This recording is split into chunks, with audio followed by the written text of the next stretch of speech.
வணக்கம் ஃப்ரெண்ட்ஸ். இப்போ நம்ம சண்டே நடந்த டெஸ்ட் 3யோட எக்ஸ்ப்ளனேஷன் தான் இப்போ நம்ம பார்க்க போகிறோம். ஏற்கனவே நம்ம எக்கனாமிக் பாலிட்டி தமிழில் வந்து 6th 7th வந்து நம்ம ஏற்கனவே டெஸ்ட் எல்லாம் கொடுத்துட்டோம். அதுக்குரிய எக்ஸ்ப்ளனேஷனும் கொடுத்துட்டோம்.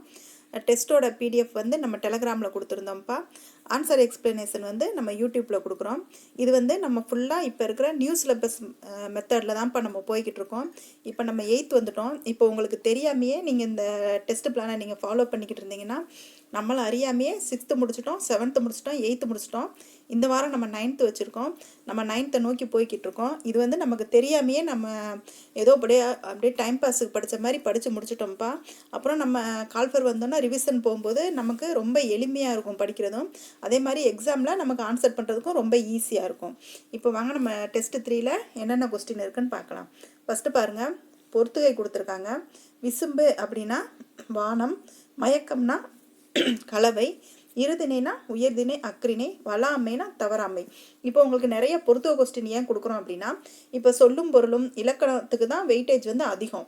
அதனால அந்த கொஸ்டின் வந்து நீங்கள் ஒரு 75 85 மார்க்குக்கு அந்த கொஸ்டின் கொடுத்துருக்கிறதுனால இப்போ நம்ம ஒரு கொஸ்டின் எடுக்கிறோம் அப்படின்னா இதில் 5 பொறுத்துக மாதிரி 5 வைக்கிறோம் அப்படின்னா நீங்கள் இதில் 5 சொல்லும் பொருளும் நீங்கள் படிச்சுக்கலாம். அதுக்காக தான்ப்பா நம்ம பொறுத்துக மாதிரி வைக்கிறோம். சரிங்களா? நெக்ஸ்ட் கொஸ்டின் பாருங்க. சரியான கூற்றை தேர்வு செய்க. தொல்காப்பியத்தில் உள்ள அதிகாரங்களின் எண்ணிக்கை 9, தொல்காப்பியத்தில் உள்ள இயல்களின் எண்ணிக்கை 27 அப்படின்னு கொடுத்துருக்கோம். இது வந்து ரெண்டுமே தப்புப்பா. ஏன்னா தொல்காப்பியத்தில் உள்ள இயல்களின் எண்ணிக்கை தான் 9, அதிகாரங்களின் எண்ணிக்கை வந்து 27. இது வந்து நீங்கள் கொஞ்சம் மைனூட்டாக படிச்சிருக்கீங்களான்னு செக் பண்ணுறதுக்காக இன்டர்சேஞ்ச் பண்ணி கொடுத்ததுப்பா. நெக்ஸ்ட் பாருங்க, பொறுத்துக. சிங்கத்துக்கு வந்து அதாவது அதுவும் விலங்குகளும் அதோட கன்றுகளும் வந்து கொடுத்துருக்கோம். இப்போ சிங்கத்துக்கு என்னன்னு வந்தீங்கன்னா சிங்கக்குருளை வரும், சிங்கக்குருளை. புலிக்கு வந்து பரல், பசுக்கு வந்து கன்று, ஆடுக்கு வந்து குட்டி தான்ப்பா வரும். இதுக்குரிய எப்படி இதை ஷார்ட்கட் படி நான் ஞாபகம் வச்சுக்கணும், என்ன மாதிரி பண்ணணுங்கிறதெல்லாம் நம்ம வீடியோவில் கொடுத்துருக்கோம், நீங்கள் அதில் பார்த்துக்கோங்க. நெக்ஸ்ட்டு பாருங்கள், இலக்கியம் அப்படிங்கிற வார்த்தை வந்து பிரித்து எழுதுறதுக்கு இலக்கு ப்ளஸ் இயம் அப்படின்னு தான் வரும். அதுக்காக வேண்டி தான்ப்பா இதை ஸ்பெசிஃபிக்காக இந்த கொஸ்டின் வச்சது, பார்த்துக்கோங்க. எல்லா சொல்லும் பொருள் குறித்தனவே அப்படின்றது யாருடைய கூற்றுன்னு பார்த்தீங்கன்னா தொல்காப்பியர் அவர்களுடைய கூற்று தான். நெக்ஸ்ட்டு, சரியான கூற்றை தேர்வு செய்க. ஓரெழுத்து ஒருமொழி 42 என்று நன்னூலார் கூறுகிறார். ஓரெழுத்து ஒரு மொழியில் இடம்பெற்றுள்ள உயிரெழுத்துக்கள் எண்ணிக்கை வந்து 5 அப்படின்னு கொடுத்துருக்காங்க. ஓரெழுத்துக்கு ஒரு மொழிக்கு வந்து 42 அப்படின்னு நன்னூலார் தான் சொல்லியிருக்காங்க. அது சரிப்பா. ஆனால் ஓரெழுத்து ஒரு மொழி இடம்பெற்றுள்ள உயிரெழுத்துக்கள் வந்து 5ங்கிறது தப்பு. அது வந்து எத்தனைன்னு சொல்லி நீங்கள் கமெண்ட் பண்ணுங்கள். நெக்ஸ்ட் பாருங்கள், உயிரெழுத்துக்கள் 12ம் எதனை இடமாக கொண்டு பிறக்கிறதுன்னு கேட்டாங்கன்னா உயிரெழுத்துக்கள் வந்து கழுத்தை இடமாக தான் கொண்டு பிறக்கும். நெக்ஸ்ட் பாருங்க, மேலிதழும் கீழிதழும் பொருந்துவதால் பிறக்கும் மெய்யெழுத்துக்கள்.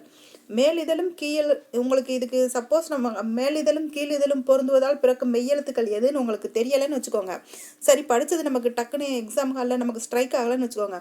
உடனே அதை சொல்லி பார்த்துருங்க. சொல்லி பார்த்தீங்கன்னா இப்போ இம்முன்னு சொல்லும்போது மேல் உதடும் கீழ் உதடும் பொருந்துதுங்களா, அப்போ இம் அப்படின்னு ஆன்சரை எளிமையாக அடிச்சிடலாம். சரிங்களா?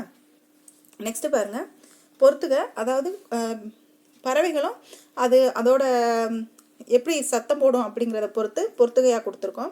பாருங்கள், குயில் என்ன செய்யும்? கூவும். மயில் அகவும். கிளி வந்து பேசும். கூகை வந்து குளரும். சரிங்களா?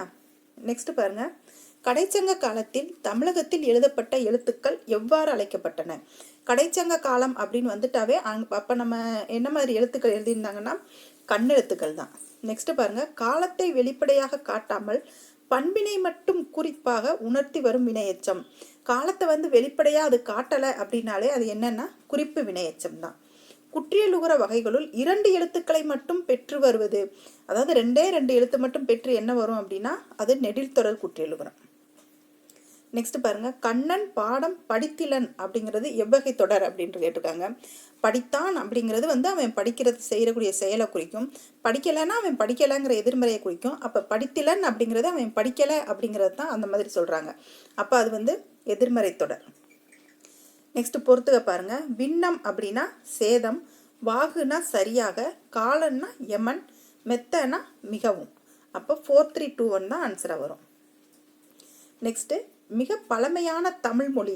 மிக பழமையான அப்படின்னா அப்போ மிக பழமையான மொழி என்னன்னு கேட்டிங்கன்னா வட்டெழுத்துக்கள் தான். திருக்குறளை நிரப்புக. நிறை நீர நீரவர் கேண்மை பிறைமதி. அதாவது முதல்ல இருக்க சீர் மட்டும் கொடுத்துட்டு பின்னாடி இருக்க சீரை வந்து நிரப்ப சொல்லியிருக்காங்க. அதுக்கு நீ என்ன வரும்னா பின்னீர பேதையார் நட்பு அப்படின்னா இந்த குறளில் வந்து ஃபுல்ஃபில் ஆகும். நெக்ஸ்ட் ஒன் பாருங்க, பொருந்தாத இணை எது? அதாவது இந்த கொடுத்துருக்கிறதுல பொருந்தாத இணை எது அப்படின்னு கேட்டிருக்காங்க. குளவினா குழந்தை, பிணினா நோய், மயரினா மயக்கம், கலரும் அப்படின்னா மகிழும் கொடுத்துருக்காங்க. இது ராங்குப்பா. கலரும்னா உதிர்தல் அப்படிங்கிறது தான் கரெக்டான ஆன்சர். நெக்ஸ்ட்டு குறிஞ்சிக்களி கபிலரால் இயற்றப்பட்டது அப்படிங்கிறது எவ்வகை தொடர் அப்படின்னு இருக்காங்க. பட்டதுன்னு வந்தாலே அது என்ன? செயற்பாட்டு வினைத்தொடர் தான். ஒரு வினைமுற்று எச்ச பொருள் தந்து மற்றொரு வினைமுற்றை கொண்டு முடிவது. ஒரு வினைமுற்று எச்ச பொருளை தரும், ஆனால் அது இன்னொரு வினைமுற்றை கொண்டே முடிகிறது என்னன்னு கேட்டிங்கன்னா முற்றெச்சம். நெக்ஸ்ட் பாருங்க, நமக்கு கிடைத்துள்ள மிக பழமையான இலக்கண நூல். மிக பழமையான இலக்கண நூல் அப்படின்னா நம்ம அகத்தியம் போட்டணும்ப்பா. நமக்கு கிடைத்துள்ள அப்படின்னா அது தொல்காப்பியம். நெக்ஸ்ட் பாருங்க, உழவு தொழில் வாழ்க அதாவது உழவு தொழில் வாழ்க அப்படின்னு சொல்றாங்க. அது வந்து எவ்வகை தொடர் அப்படின்னா விளைவு தொடர். ஏன்னா வாழ்க, வைத்தல், வேண்டுதல் அதெல்லாம் விளைவு தொடர்ல தான் வரும். இங்கே ஒரு தமிழ் மாணவன் உறங்கிக் கொண்டிருக்கிறான் என்று நம் கல்லறையில் எழுத சொன்னவர் யாருன்னா ஜியு போப் அவர்கள். ஜியு போப் அவர்கள் பற்றி நம்ம தமிழறிஞரும் தமிழ் தொண்டும்ல நம்ம பிளேலிஸ்டில் இருக்குப்பா, நீங்கள் பார்த்துக்கோங்க. ஜியு போப் இருக்குது, வீரமாமுனிவர் பற்றி இருக்குது, நீங்கள் பார்த்துக்கோங்க. பொருள் முற்றுப்பெறாத வினைச்சொற்கள். அதாவது ஒரு பொருள் வந்து முற்றுப்பெறாமல் இருக்குமா, அதனோட வினைச்சொற்கள் வந்து என்ன அப்படின்னு சொன்னாங்க அப்படின்னா இது நம்ம கொஸ்டின்லேயே ஆன்சர் இருக்குது. முற்றுப்பெறாத வினைச்சொற்கள்னா முற்றுவினை. நெக்ஸ்ட் பாருங்க, வாழ்த்துக்கள், வைதல், விதித்தல், வேண்டல் ஆகிய பொருள்களில் வரும் வினைமுற்று. வாழ்த்துதல், வேண்டல், வைத்தல், வேண்டல், விதித்தல் அப்படிங்கிற பொருளில் வரும் வினைமுற்று என்னன்னு கேட்டிங்கன்னா வியங்கோல் வினைமுற்று. நெக்ஸ்ட் பாருங்க, உலக ஈர நிலம் வந்து ஜனவரி 2ன்னு சொல்லியிருக்காங்க. உலக ஓசோன் நாள் செப்டம்பர் 16. இதில் வந்து 1 தவறுன்னு சொல்லியிருக்காங்க. ஏன்னா உலக ஈர நிலம் வந்து பிப்ரவரி 2 தான் வரும். தமிழ் எழுத்து சீர்திருத்த பணியில் ஈடுபட்டவர் யாருன்னு கேட்டிங்கன்னா இதில் பெரியார் நமக்கு ஆப்ஷன் இருக்கிறதுனால பெரியார் கொடுக்குறோம். வீரமாமுனிவர் இருந்தால் வீரமாமுனிவர் கொடுத்துருங்க. ரெண்டுமே சரியான ஆன்சர் தான். ஏவல், வேண்டுதல், வாழ்த்துதல், வைதல் ஆகிய பொருட்களில் வரும் தொடர் எவ்வாறு அழைக்கப்படுகிறது?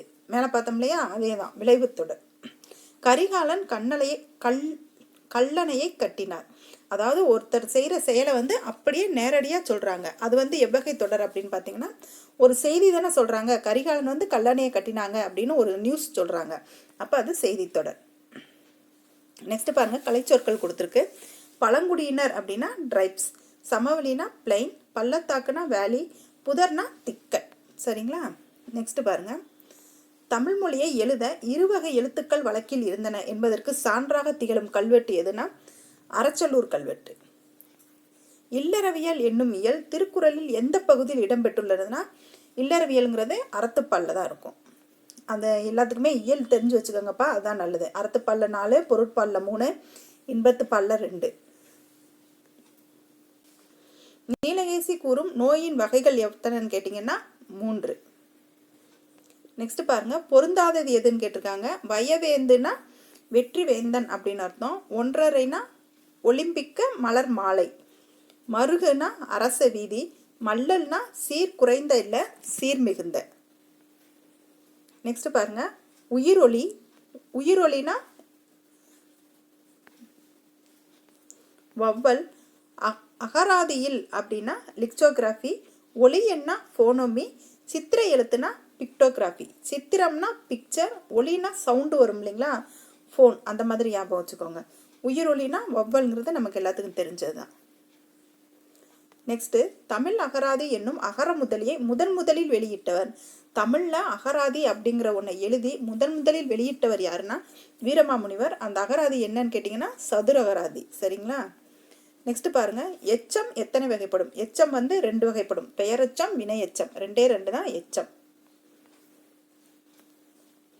நடந்து அப்படிங்கிறது வந்து இது எதை குறிக்கும் அப்படின்னா நடந்து சென்றான், அதாவது அவன் செஞ்ச வினையை குறிக்கும். அதனால அது வினையெச்சம். பேசிய மாணவன், பேசிய பையன் அப்படின்னு ஒரு பெயரை கொண்டு முடியும். அதனால பெயரெச்சம். எடுத்தனன் உண்டான், ஒரு வினையெச்சம் வந்து இன்னொரு வினையெச்சத்தை கொண்டு முடிஞ்சிருக்கிறதுனால அது முற்றெச்சம். பெரிய அப்படின்னா பெரிய பானை, பெரிய பந்து அப்படின்னு அதோட அளவை குறித்து சொல்கிறதுனால அது குறிப்பு பெயரெச்சம். நெக்ஸ்ட் பாருங்க, பொறுத்துக. மட்டுன்னா அளவு, சுண்டனா நன்கு, வையம்னா உலகம், திட்டுமுட்டு அப்படின்னா தடுமாற்றம். கல்விக்கரையில கற்பவர் நாள் சில அப்படிங்கிற பாடல் வரி வந்து இடம்பெற்ற நூல் எதுன்னு கேட்டிங்கன்னா நாலடியார். இந்த நாலடியார் பற்றி நம்ம பிளேலிஸ்டில் இருக்குப்பா, நீங்கள் பார்த்துக்கோங்க. நெக்ஸ்ட் பாருங்க, சரியான கூற்றை தேர்வு செய்க. இன் என்னும் உருபு நீங்கள் பொருளில் வந்தால் அது 5ஆம் வேற்றுமை. இது வந்து சரிப்பா. இல் என்னும் உருபு இடப்பொருளில் வந்தால் அது 7ஆம் வேற்றுமைன்னு கொடுத்துருக்காங்க. இது வந்து ராங்கு. ஏன்னா அந்த இன் என்கிறது தான் இடப்பொருளில் வந்தால் 7ஆம் வேற்றுமை. அந்த இன்னுங்கிற எழுத்து வந்து நீங்கள் பொருளில் வந்தால் 5ஆம் வேற்றுமை.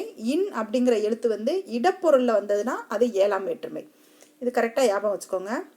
நெக்ஸ்ட் பாருங்க, பொறுத்துக.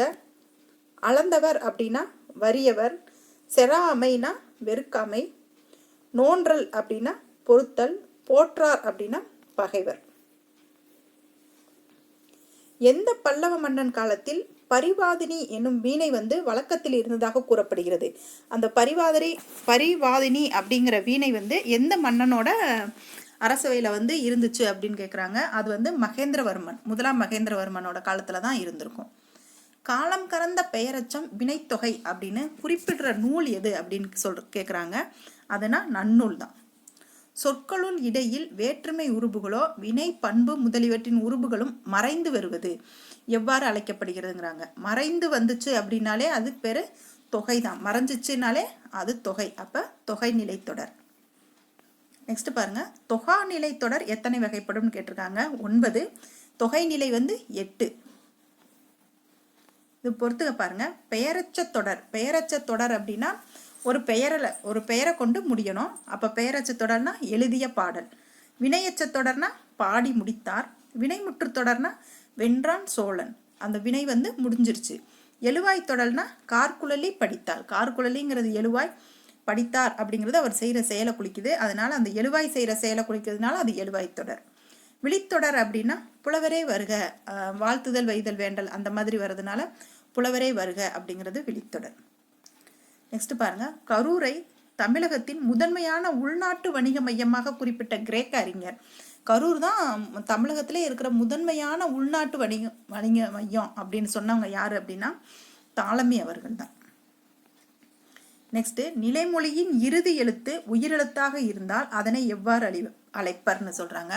நிலைமொழி அப்படின்னா ஒரு எழுத்தை 2ஆ பிரித்தோம் அப்படின்னா வாழை பழம் அப்படின்றது அந்த வாழைன்னு கடைசி எழுத்து இருக்குது பார்த்தீங்களா, அதுதான் நிலைமொழி. வருமொழினீங்கன்னா அந்த பழம் கூட அந்த பா வந்து சேருது பார்த்தீங்களா, அதுதான் வருமொழி. அதில் இவங்க நிலைமொழியின் இறுதி எழுத்து உயிரெழுத்தாக இருந்தால் என்னன்னா அது உயிர் ஈற்று புணர்ச்சி. ஏன்னா நிலைமொழியில் அது கடைசி எழுத்தாக தான் இருக்கும், அதனால அது உயிர் ஈற்று புணர்ச்சி. தமிழ்நாட்டின் ஹாலந்து என்று சிறப்பிக்கப்படும் மாவட்டம் எது அப்படின்னு கேட்டிங்கன்னா திண்டுக்கல் தான். நெல்லும் உப்பும் நேரே ஊரீர் என்ற பாடல் இடம்பெற்ற நூல் எதுனா நெல்லும் உப்பும் நேரே ஊரீர்ங்கிறது அகநானூறுப்பா. நெல்லுக்கு வந்து உப்பை வந்து கொடுத்து பண்டமாற்றுப்படி பண்ணாங்கன்னா அது நற்றிணை. சரிங்களா, இந்த ரெண்டையுமே வித்தியாசப்படுத்தி ஞாபகம் வச்சுக்கோங்க. சரியான கூற்றை தேர்வு செய்க. கரப்பா காலத்தில் வந்து 4 கட்டங்களாக பிரிக்கப்பட்டுள்ளது. கரப்பா கலாச்சாரம் வந்து 4 கட்டங்களாக வந்து பிரிச்சுருத்தாங்களாம். தொடக்க கால கரப்பா வந்து 3000 2600 வரையிலானதுன்னு சொல்கிறாங்க. ஒன்று வந்து தப்புப்பா. ஏன்னா கரப்பா கலாச்சாரம் வந்து 3 கட்டங்களாக தான் பிரிஞ்சிச்சு. முந்தைய கரப்பா, பிந்தைய கரப்பா, முதிர்ந்த கரப்பா. நெக்ஸ்ட்டு, கரப்பா காலத்தில் மக்கள் நதிகளுக்கு அருகில் குடியேற விரும்பினர். அவங்களுக்கு நதிகளுக்கு அருகில் ஏன் குடியேற விரும்பினாங்க அப்படிங்கிறத வந்து காரணத்தை சொல்லியிருக்காங்க. ஆறுகளில் பாயும் நன்னீர் குடிப்பதற்கும் கால்நடை தேவைகளுக்கும் நீர்ப்பாசனத்திற்கும் பயன்பட்டன. அவங்க அந்த நல்ல தண்ணி எல்லாத்துக்கும் நமக்கு தேவைங்கிறதுனால அவங்க நதிகளுக்கு அருகில் குடியிருக்க விரும்பினாங்க அப்படின்னு சொல்லியிருக்காங்க. அப்போ கூற்று சரி, காரணம் அதுக்கு சரியான விளக்கம். நெக்ஸ்ட் பாருங்க, கரப்பாவிற்கு முதலில் வருகை தந்தவர் யாருன்னா சார்லஸ் மேசன் அவர்கள் தான். சிந்து நாகரிகம் என்ற வார்த்தையை பயன்படுத்திய முதல் அறிஞர், அதாவது கரப்பாவுக்கு முதல்ல வருகை தந்தவங்க யாருன்னா சார்லஸ் மேசன். சிந்து நாகரிகம் என்ற வார்த்தையை முதல் பயன்படுத்தியவர் யாருன்னா சர் ஜான் மார்ஷல் அவர்கள். நெக்ஸ்ட் பாருங்க, பொறுத்துக. சமுத்திரகுப்தர் அவங்க வந்து என்ன கல்வெட்டுனா அலகாபாத் தூண் கல்வெட்டு. இரண்டாம் சந்திரகுப்தர் என்ன கல்வெட்டுன்னு பார்த்தீங்கன்னா உதயகிரி குகை கல்வெட்டு. புத்தகுப்தர்னா பஹார்பூர் செப்பு பட்டயம். ஸ்கந்தகுப்தர்னா சுதாகர் பாறை கல்வெட்டு. சிந்துவெளி மக்களுக்கு எதன் பயன் பற்றி தெரியாது அப்படின்னு கேட்காங்க. அது அவங்களுக்கு இரும்போட பயனும் தெரியாது, குதிரையை பற்றியும் அவங்களுக்கு தெரியாது. ஹரப்பாவிற்கு முதலில் வருகை தந்தவர் யாருன்னு கேட்டிங்கன்னா சார்லஸ் மேசன் அவர்கள். சிந்து நாகரிகம் தொடர்பான சரியான இணையை தேர்ந்தெடுக்கன்னு சொல்லியிருக்காங்க. பரப்பளவு 15 லட்சம் சதுர கிலோமீட்டர். நகரங்கள் 5 பெரிய நகரங்கள்னு கொடுத்துருக்காங்க. ரெண்டுமே தப்பு தான்ப்பா. ஏன்னா பரப்பளவு 13 லட்சம் சதுர கிலோமீட்டர். நகரங்கள் 6 பெரிய நகரங்கள் சிந்து சமவெளியில் இருக்கும். லோத்தல் என்ற ஆற்றின் கரையில் அமைந்துள்ளது. லோத்தல் எந்த ஆற்றுக்கரையில் அமைஞ்சிச்சுன்னா சபர்மதி ஆற்றின் கரையில் தான் அமைஞ்சிருக்கும். இந்திய தொழிற்துறையின் தலைமையகம். இந்திய தொழிற்துறைன்னு ஃபஸ்ட்டு 1861 வச்சு அதனோட நில அளவையார அலெக்சாண்டர் கன்னிங்ஹாம் அவர்கள் நியமிச்சாங்கல்ல, அதோட தலைமையகம் எங்கே இருக்குன்னு கேட்டிங்கன்னா புதுடெல்லியில் தான் இருக்கும். மெஹர்கர் எந்த பண்பாட்டுடன் தொடர்புனா புதிய கற்காலம். புதிய கற்காலம், ஆனால் அது கிராமத்து பண்பாடு, அதை கரெக்டாக புரிஞ்சுக்கோங்க. நெக்ஸ்ட் பாருங்க, சூரிய சித்தாந்தம் என்ற நூலை எழுதியவர் யாருன்னா ஆரியபட்டர். குப்த மரபிலே மிகச்சிறந்த அரசவை கவிஞராக விளங்கியவர் யாருன்னா சமுத்திரகுப்தர். மிகச்சிறந்த அரசராக விளங்கினவர் யாருன்னா சமுத்திரகுப்தர். குப்த வம்சத்திலே அங்கீகரிக்கப்பட்ட கடைசி அரசர். அங்கீகரிக்கப்பட்ட கடைசி அரசர்னா விஷ்ணுகுப்தர்ப்பா. பேரரசர் அப்படின்னா வேறவங்க வருவாங்க, அதை பார்த்துக்கோங்க. நெக்ஸ்ட் பாருங்க, சரியான கூற்றை தேர்ந்தெடுக்க. அலகாபாத் தூண் கல்வெட்டினை பொறித்தவர் காளிதாசர்னு சொல்லியிருக்காங்க. அலகாபாத் தூண் கல்வெட்டில் மொத்தம் 33 வரிகள் இருந்ததுங்காங்க. இதில் 1 ராங்குப்பா, 2 கரெக்டு. ஏன்னா அலகாபாத் தூண் கல்வெட்டை பொறித்தவங்க யாருன்னா ஹரிசேனர் அவர்கள். பகலுல் லோடியின் மகன் யார் அப்படின்னு கேட்காங்க. சிக்கந்தர் லோடி. இந்த சிக்கந்தர் லோடி தான் ஆக்ராங்கிற நகரை தீர்மானித்து தலைநகரை ஆக்ராவுக்கு மாற்றிருப்பாங்க. நெக்ஸ்ட் பாருங்க, குப்த பேரரசின் மாகாணங்கள் எவ்வாறு பிரிக்கப்பட்டிருந்ததுன்னா தேசம் புத்தி ரெண்டுமே சேர்ந்து தான் குப்த பேரரசின் மாகாணங்கள் பிரிக்கப்பட்டிருந்தது. நெக்ஸ்ட் பாருங்க, பொருந்தாததை தேர்ந்தெடுக்க. குப்துதீன் ஐபக், கிசிர்கான், அலாவுதீன் கில்ஜி, பகலுல் லோடின்னு போட்டிருக்காங்க. இதில் அலாவுதீன் கில்ஜி பொருந்த மாட்டாங்க. ஏன்னா எல்லாருமே அரச மரபை தோற்று வச்சிருப்பாங்க. ஆனால் கில்ஜி ஜலாலுதீன் தோற்று வச்சிருப்பாங்க. அவங்களை கொன்னுட்டு அலாவுதீன் கில்ஜி ஆட்சிக்கு வந்திருப்பாங்க. நெக்ஸ்ட் பாருங்க, இது எல்லாமே உங்களுக்கு வருஷம் மைண்டில் நிற்கணுங்கிறதுக்காக வேண்டி தான்ப்பா இது கொடுத்துச்சு. அதனால இது எல்லாமே உங்களுக்கு கரெக்டாக தான் கொடுத்தோம். ஏன்னா நீங்கள் எல்லாத்துக்குமே நீங்கள் வருஷம் தெரிஞ்சு கொடுட்டுங்கிறதுக்காக. சித்தூர் சூறையாடல் 1303, தேவகிரி 1307, வாராங்கால் 1309, துவாரக சமுத்திரம் 1310, மதுரை 1311. இதெல்லாம் படையெடுப்புகள்ப்பா. இயர் ஞாபகமாக வச்சுக்கோங்க. நெக்ஸ்ட், பின்வரும் சுல்தான்களின் ஆட்சி காலத்தை வரிசைப்படுத்துக. அதாவது யாருக்கு அப்புறம் யார் வந்தாங்க அப்படின்னு வரிசைப்படுத்த சொல்கிறாங்க.